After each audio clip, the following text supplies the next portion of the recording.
Abra su Biblia en Mateo capítulo 16, por favor. Mateo capítulo 16. Mateo capítulo 16. Estamos estudiando, siguiendo, ¿verdad? La verdad en amor, o discerniendo la verdad en amor. Unos estudios que tienen que ver con doctrina, que es fundamental. ¿Cuán importante, hermano, es que usted conozca la doctrina, que conozcamos la doctrina? Porque la doctrina es la que afirma nuestra vida, nuestra fe en la palabra de Dios. La doctrina nos enseña a discernir el error y también a conocer la verdad. Entonces, el tema de esta noche, la doctrina de Jesucristo. Mateo capítulo 16, y vamos a la lectura del versículo 13 al 16. Abra su Biblia y vamos a leer el versículo 13 al versículo 16.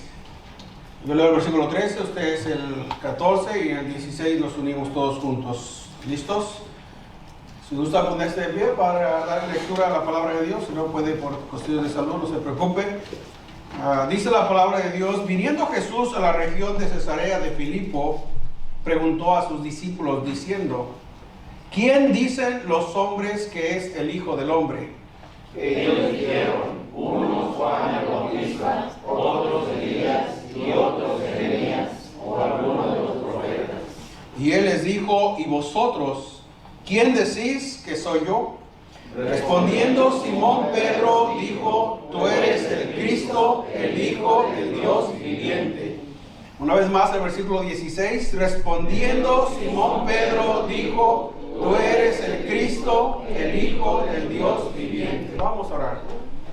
Señor, le damos gracias en esta noche por traernos con bien. Gracias por lo bueno que usted es con nosotros, con cada familia, con nuestra iglesia. Venimos delante de su presencia en esta noche pidiendo que usted nos ayude a poder entender, a poder discernir su palabra.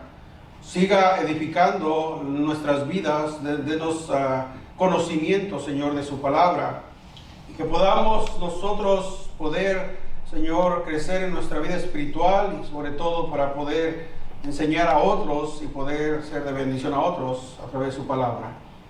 Bendiga la clase de los jóvenes, usted, el hermano que estará dando la enseñanza, también la de los niños. Ponemos este tiempo tan importante de la enseñanza, Señor, en sus manos. Guíenos, ayúdenos, le necesitamos. En el nombre de Jesús oramos y pedimos todo esto. Amén. ¿Puede tomar asiento, hermanos? La persona de Jesucristo o la doctrina de Jesucristo. Jesús hace una pregunta, hermanos, a sus discípulos. ¿Qué dicen los hombres que soy yo? Algunos dijeron, Juan el Bautista, algunos los profetas. Mucha gente decía que era un buen maestro. Y Jesús le hace la pregunta directa a sus discípulos: ¿y vosotros? Le dice en el versículo 15: ¿quién decís que soy yo? Y Pedro, hermanos, responde y le dice: tú eres el Cristo, el Hijo del Dios viviente. El corazón del cristianismo se encuentra en la persona de Jesucristo, hermanos. Ninguna otra figura en la historia ha ejercido una influencia tan profunda a través de la historia de la humanidad que nuestro Señor Jesucristo.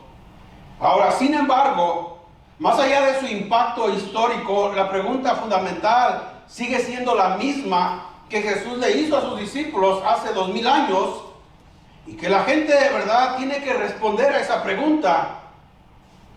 ¿Y vosotros quién decís que soy yo? Dijo Cristo a sus discípulos. Ahora, la respuesta a esta pregunta determina el fundamento de la fe cristiana, hermanos. Cuán importante es que nosotros conozcamos la doctrina de Jesucristo, que tengamos un pleno conocimiento de acuerdo a la palabra de Dios de quién es Jesucristo. ¿Por qué? Porque la respuesta a esta pregunta determina el fundamento de la fe cristiana. Si Jesucristo es simplemente un maestro más, un buen maestro, como algunos piensan acerca de él, o como dieron respuesta a los discípulos, algunos decían que era alguno de los profetas, o un líder religioso, entonces el cristianismo, hermanos, pierde su carácter único. Pero si Jesucristo es verdaderamente el Hijo de Dios encarnado, entonces, escuche, su mensaje y su obra tiene autoridad absoluta sobre toda la humanidad. Y esa fue la respuesta que Pedro dio. Tú eres el Cristo, el Hijo de Dios viviente. A lo largo de la historia, muchas religiones y sectas han presentado interpretaciones diferentes acerca de Jesús. Algunos lo consideran como un profeta, otros como un ser creado. Quizás usted ha oído esa expresión. Otros como un simple líder espiritual. Sin embargo, el testimonio, y es lo base, hermanos, de nuestra fe y práctica, el testimonio de las Escrituras, de la palabra de Dios, es firme y claro. Jesucristo es el Hijo eterno de Dios, quien se hizo hombre para redimir a la humanidad. Y eso es muy importante que usted y yo lo podamos, ¿verdad?, creer con todo nuestro corazón. En este estudio esta noche, hermanos, vamos a mirar 4 cosas. La primera cosa, la deidad de Cristo.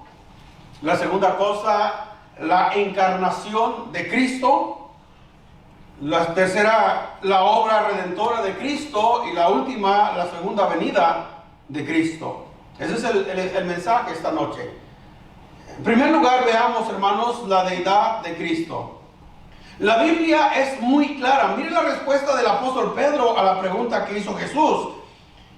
¿Y vosotros quién decís que soy yo? Versículo 16. Respondiendo Simón Pedro dijo, tú eres el Cristo, el Hijo del Dios viviente. La Biblia, una vez más, enseña claramente que Jesucristo es verdaderamente Dios. Esta verdad constituye uno de los pilares fundamentales del cristianismo, hermanos. De hecho, el Evangelio de Juan todo el Evangelio de Juan presenta a Jesucristo como el Hijo de Dios. Y en el Evangelio de Juan también, hermanos, vemos bien claramente la deidad de nuestro Señor Jesucristo, empezando del capítulo 1, versículo 1, hermanos, y en todo el Evangelio de Juan. Entonces, el Evangelio de Juan comienza con una declaración poderosa acerca de la naturaleza divina de nuestro Señor Jesucristo. Ahora, cuando hablamos de la deidad de Cristo, queremos decir, o alguien se puede preguntar, ¿qué quiere decir la palabra deidad? Cuando hablamos de la deidad de Cristo, queremos decir que Jesucristo, hermanos, es Dios. Eso quiere decir la palabra deidad. Jesucristo es Dios. Juan capítulo 1, versículo muy conocido, pero vamos una vez ahí a ese versículo. Juan capítulo 1, versículo 1, dice el apóstol Juan, empieza su evangelio. En el principio era el verbo, y el verbo era con Dios, y el verbo era Dios. Ahí está, hermanos. ¿Qué está enseñando el apóstol Juan? La deidad de Jesucristo, hermanos. Y el verbo era Dios. En el principio era el verbo, y el verbo era con Dios, y el verbo era Dios. El término verbo o logos se refiere a Jesucristo, quien existía eternamente con Dios y es plenamente Dios, plenamente Dios. Ahora, versículo 14, Juan 1:14, mire lo que dice este versículo. Y aquel verbo fue hecho, ¿qué, hermanos? Carne, deidad, ¿verdad? La deidad. Aquel verbo fue hecho carne y habitó entre nosotros y vimos su gloria, gloria como del unigénito del Padre, lleno de gracia y de verdad. Ahora, si nosotros no tuviésemos el versículo 14, aunque el versículo, ¿verdad?, enseña claramente que el verbo era Dios, pero ahora tenemos más luz. Versículo 14, el apóstol Juan, guiado por el Espíritu Santo, ese que era en el principio el verbo, y ese verbo era Dios. Y luego el versículo 14 nos dice claramente que aquel verbo fue hecho carne. Eso nos enseña, hermanos, la encarnación, que ahorita vamos a mirar en unos minutos. Esto revela que el Hijo eterno de Dios asumió naturaleza humana, escuche, sin dejar de ser divino. Tomó una naturaleza humana sin dejar de ser divino. El apóstol Pablo también afirma la deidad de Cristo en Colosenses capítulo 2, versículo 9. Dice, hablando de Jesucristo, porque en Él habita corporalmente toda la plenitud, ¿qué dice, hermanos? De la deidad. Ahora, ese versículo está hablando del apóstol Pablo de Jesucristo. en Él habita corporalmente toda la plenitud de la deidad. Esta declaración no deja lugar a dudas acerca de la naturaleza divina de nuestro Señor Jesucristo. Entonces, hermanos, es bien importante que usted y yo nos quede bien claro: Jesucristo es Dios. Jesucristo es Dios, no es un buen maestro como algunos piensan, no fue uno de los profetas. Jesucristo es Dios, hermanos, 100% Dios. Además de eso, Jesús mismo hizo afirmaciones que implicaban claramente su divinidad. En una ocasión, Jesucristo declaró en Juan 8:58, hablando con los judíos, y Jesús les dijo: de cierto os digo, antes que Abraham fuese, yo soy. Antes que Abraham fuese, yo soy. Ahora, esa expresión es muy importante, hermanos, porque con esa expresión, yo soy, escuche, Jesús utilizó el mismo nombre divino revelado a Moisés en el Antiguo Testamento. Si usted va a Éxodo 3, versículo 14, mire lo que nos dice ese versículo. Y respondiendo Moisés, dice: y respondió Dios a Moisés: yo soy el que soy. Moisés le dice: pero Señor, si yo voy al pueblo y me preguntan quién me envió, ¿qué respuesta les voy a dar? Entonces Dios le dice a Moisés: tú les vas a decir: yo soy el que soy. Y dijo: así dirás a los hijos de Israel: yo soy, me envió a vosotros. Y no fue la única vez que Jesús expresó esa expresión que Dios mismo dio a Moisés. Él mismo dijo: yo soy el pan de vida, yo soy la vid verdadera, yo soy el buen pastor. Y antes que Abraham fuese, dijo Jesús a los judíos: yo soy. Entonces eso nos queda claro, hermanos, la divinidad de nuestro Señor Jesucristo. Una vez más, cuando usted escuche la palabra divinidad de nuestro Señor Jesucristo, ¿qué queremos decir con esa expresión? Que Jesucristo es Dios. Jesucristo es Dios. En segundo lugar, veamos la encarnación de nuestro Señor Jesucristo. Vaya conmigo a 1 Timoteo capítulo 3, versículo 16, por favor. 1 Timoteo capítulo 3, versículo 16. Dice la palabra de Dios de esta manera: e indiscutiblemente grande es el misterio de la piedad. Dios fue manifestado en carne, justificado en el Espíritu, visto de los ángeles, predicado a los gentiles, creído en el mundo y recibido arriba en gloria.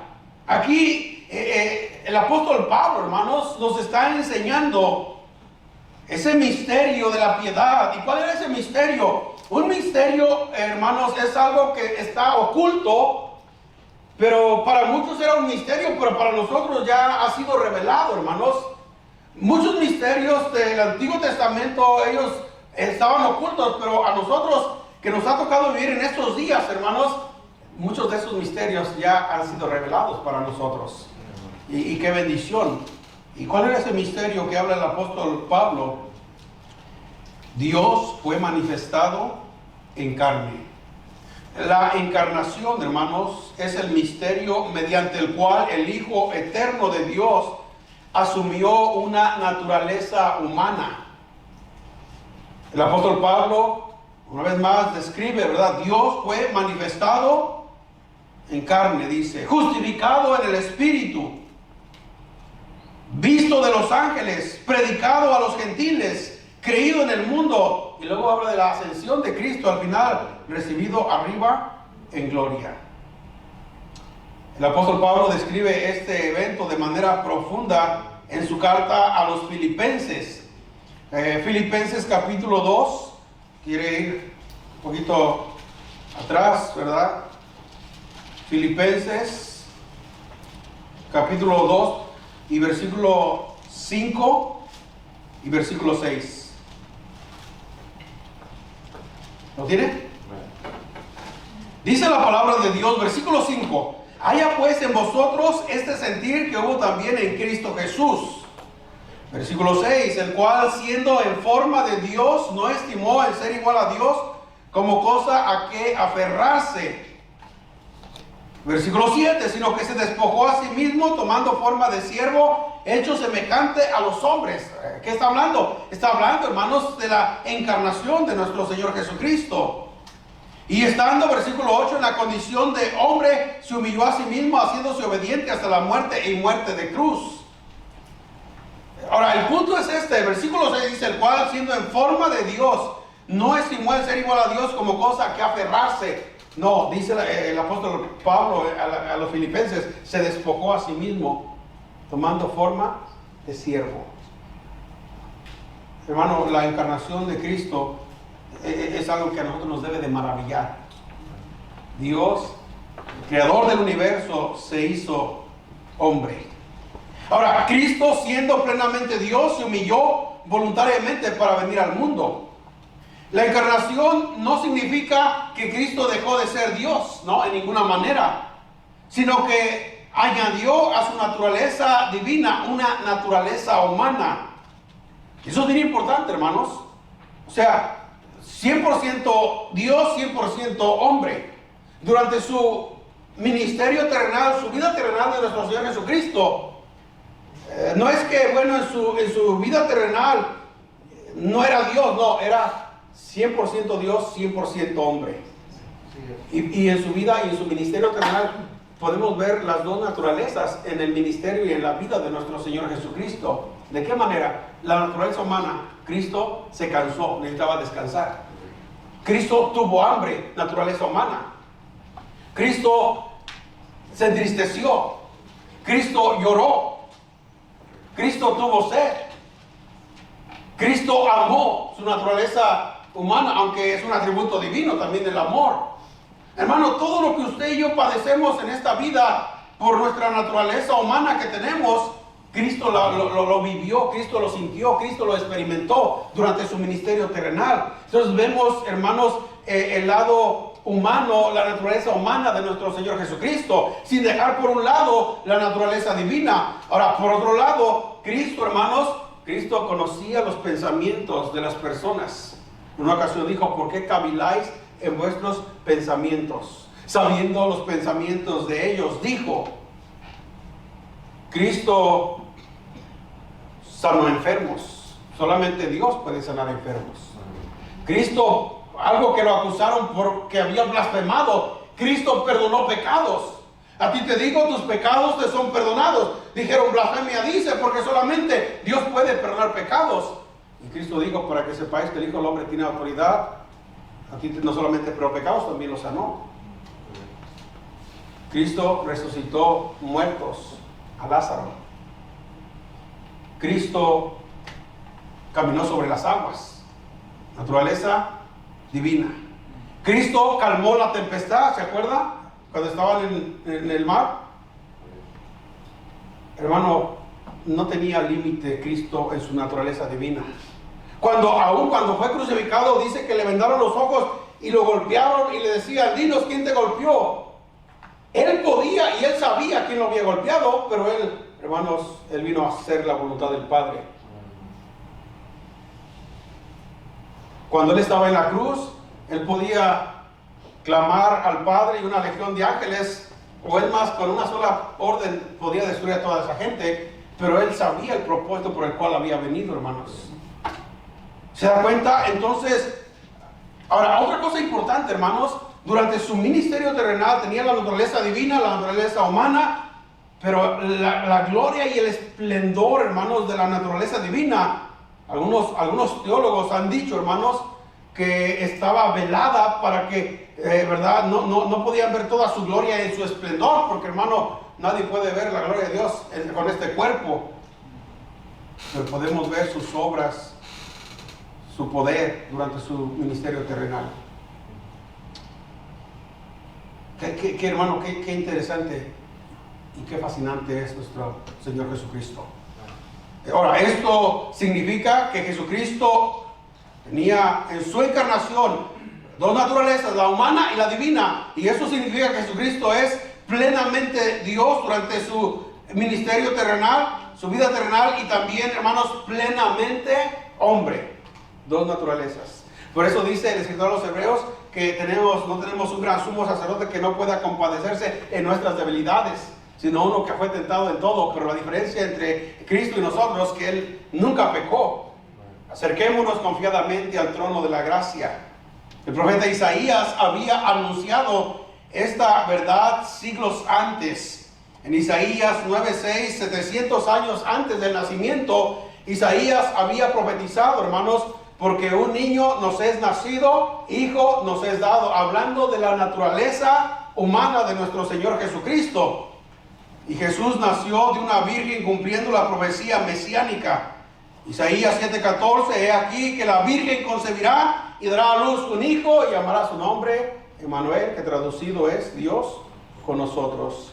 Entonces vemos, hermanos, la encarnación de nuestro Señor Jesucristo. La encarnación permitió que Cristo viviera una vida perfecta. Escuche, es interesante, importante, y representara a la humanidad ante Dios. Hermano, nadie, ni Abraham, llamado el padre de la fe, ni David, llamado un hombre conforme al corazón de Dios, ni Samuel, que dice la Biblia que Dios, cuando comenzó Dios a usarlo, ni una palabra cayó a la tierra, ni Salomón con toda su sabiduría, ni Pablo con todo su conocimiento podía vivir una vida perfecta, porque nadie, hermanos, puede, por el pecado que traemos. Pero la encarnación de Cristo permitió que Cristo viviera una vida perfecta y representara a la humanidad ante Dios. Gálatas 4, versículo 4 y 5, un versículo también conocido. Gálatas 4, versículo 4 y versículo 5. Miren lo que dice este pasaje. Cuando vino el cumplimiento del tiempo, Dios envió a su Hijo, nacido de mujer y nacido bajo la ley. Cuando vino el cumplimiento del tiempo, hermano, Dios ya tenía un plan. Amén. Dios es un Dios de orden. Dios envió a su Hijo, nacido de mujer y nacido bajo la ley. Versículo 5. ¿Cuál era el propósito, hermanos? Mire, versículo 5. Para que redimiese a los que estaban bajo la ley, a fin de que recibiésemos la adopción de hijos. Era necesaria la encarnación de Cristo. Si Cristo no hubiera venido, no se hubiera encarnado, hermanos, el hombre no tenía esperanza y estaba condenado camino al infierno. Pero en tercer lugar, número 3, la obra redentora de Cristo. La obra redentora de Cristo. La razón principal de la venida de Cristo al mundo fue llevar a cabo la obra de redención. Esa fue la razón principal, hermanos, llevar a cabo la obra de redención. Jesús mismo declaró durante su ministerio terrenal en Lucas 19:10, un versículo muy conocido. Jesús dijo, porque el Hijo del Hombre vino a buscar, escucha la palabra que sigue, hermanos, y a salvar. Ahí está, la obra de redención. Porque el Hijo del Hombre vino a buscar y a salvar lo que se había perdido. La humanidad se encuentra separada de Dios a causa del pecado. El pecado, hermanos, ha traído todos los males que hay en la tierra.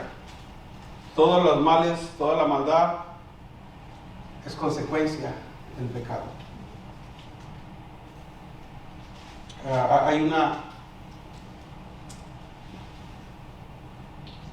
El domingo lo vamos a estudiar en la epístola a los Romanos. Pero ¿cómo podríamos describir el pecado, hermanos?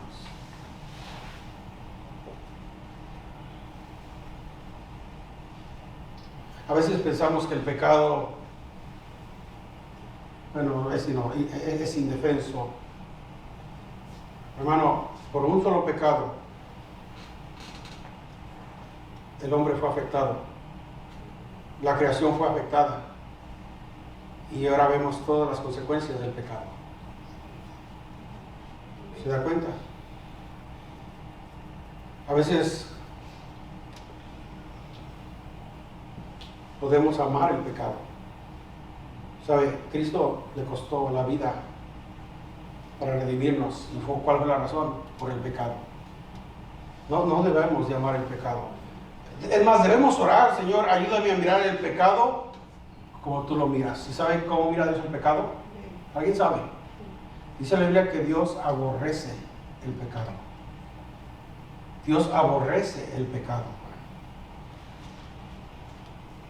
Entonces la razón principal de la venida de Cristo fue para llevar a cabo la obra de redención. La humanidad, dijimos, se encuentra separada de Dios a causa del pecado. La justicia divina exige castigo para el pecado. Escuche, pero el amor de Dios proveyó un camino de salvación. El amor de Dios proveyó un camino de salvación. Juan 3:16, versículo muy conocido. Porque de tal manera amó Dios al mundo, que dio a su Hijo unigénito, para que todo aquel que en Él cree no se pierda, mas tenga vida eterna. La obra de redención de nuestro Señor Jesucristo. En otras palabras, Cristo tomó el lugar del pecador en la cruz. El profeta Isaías describe esta obra de manera profética. Isaías 53, versículos 5, dice la palabra de Dios: mas Él herido fue por nuestras, escucha hermanos, nuestras, las de usted y las mías, y de toda la humanidad. Mas Él herido fue por nuestras rebeliones, molido por nuestros, ¿qué dice hermanos? Pecados. El castigo de nuestra paz, para que nosotros podamos tener paz, el castigo fue sobre Él, y por su llaga fuimos nosotros, ¿qué hermanos? Curados, sanados. Romanos 5:1 dice el apóstol Pablo: justificados pues por la fe tenemos paz para con Dios. ¿Y cuál fue el medio que Dios usó? Por medio de nuestro Señor Jesucristo. En la cruz, hermanos, Jesús cargó el castigo que merecía la humanidad, que merecía usted y que merecía yo. Por eso, hermanos, debemos darle gracias a Dios todos los días por el sacrificio que Cristo hizo en favor nuestro. Molido fue por nuestras rebeliones, por nuestros pecados. Cuando nosotros tengamos ese concepto, hermanos, mire, aprenderemos a aborrecer el pecado, la mentira, y póngale el pecado que sea. Sobre todo eso el Señor murió por nosotros. Dice Pablo: ¿cómo vamos a perseverar, a andar en el pecado? No, dice, de ninguna manera. Hubo un precio que se pagó, hermanos, y fue la sangre de nuestro Señor Jesucristo. El apóstol Pedro describe, hermanos, en 1 de Pedro 2:24, quien llevó él mismo nuestros pecados, todo el peso. Por eso, hermanos, cuando Cristo antes, en su última semana, fue a Getsemaní y oró al Padre, y dice que oró intensamente, y tan intensamente que describe, hermanos, que el sudor de Cristo era como grandes gotas de sangre. Esa expresión es importante. Esa, ¿cómo compara? No era sangre, pero era, hermanos, tan intensa su oración que su sudor era como grandes gotas de sangre, porque, hermanos, ya estaba a días para que Él muriera en la cruz. Y Él pudo sentir, hermanos, que su tiempo se acercaba, y oró al Padre, quien llevó él mismo nuestros pecados. Y cuando estuvo en la cruz, hermanos, Él clamó y dijo: Dios mío, clamando al Padre. ¿Y qué dijo? ¿Por qué me has desamparado? ¿Qué significa esa expresión, hermanos? Que el Padre le dio la espalda a Cristo, y todo el peso del pecado de la humanidad cayó sobre Él. Y ya fue el precio, hermanos, de nuestra redención. Pagó el precio por sus pecados, por mis pecados, por el pecado de toda la humanidad. Pero ¿sabe una cosa? La resurrección de Cristo al tercer día confirmó la victoria sobre el pecado y la muerte. La resurrección de Cristo, hermanos. Y por eso el cristianismo, hermanos, mire, la doctrina de la resurrección de Cristo, hermanos, es una doctrina muy importante para el cristianismo, porque eso confirma, hermanos, la veracidad del Evangelio, confirma nuestra resurrección en el futuro, hermanos, si el Señor no viene pronto, y confirma nuestra seguridad de que un día estaremos con el Señor. Si Cristo no hubiese resucitado, el domingo recordamos, ¿verdad? Y cada año recordamos la resurrección de Cristo, aunque no debemos hacerlo cada año, debemos hacerlo todo el tiempo, hermanos, porque eso, ¿verdad? Eso nos ayuda a seguir firmes y nos anima en la vida cristiana.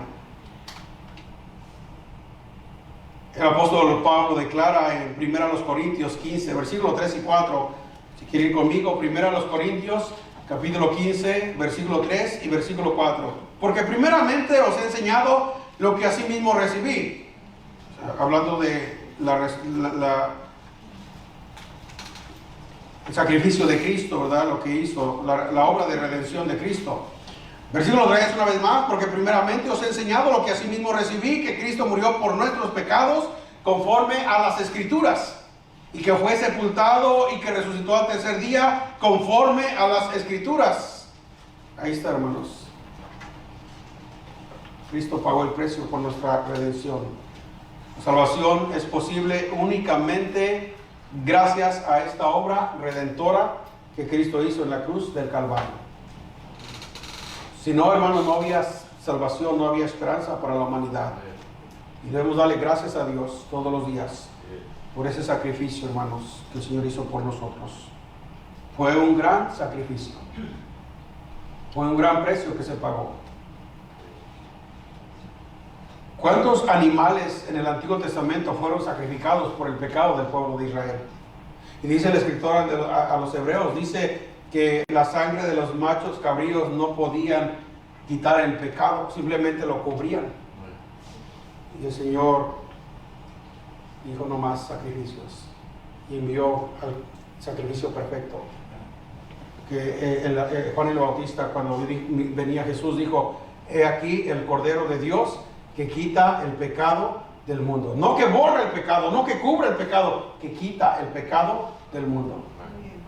Y luego el apóstol Juan escribe, ¿verdad, hijitos míos? Esas cosas os escribo para que no pequéis, y si alguno hubiere pecado, abogado tenemos para con el Padre, Jesucristo el justo. Él es la propiciación por nuestros pecados, no solamente por nosotros, sino por todo el mundo. Y sabe una cosa, escucha, lo maravilloso de todo esto es que Dios nos limpia, nos perdona, y nunca más, dice la Biblia, hermanos, se acuerda. ¿Qué hace con los pecados confesados? Los avienta a las profundidades del mar. Así que no se preocupe por los pecados que ya confesó y se arrepintió y pidió perdón. Preocupémonos si hay algo que está mal en nuestra vida y no nos hemos arrepentido. Amén. Pero acerquémonos a Dios en arrepentimiento y el Señor nos perdona.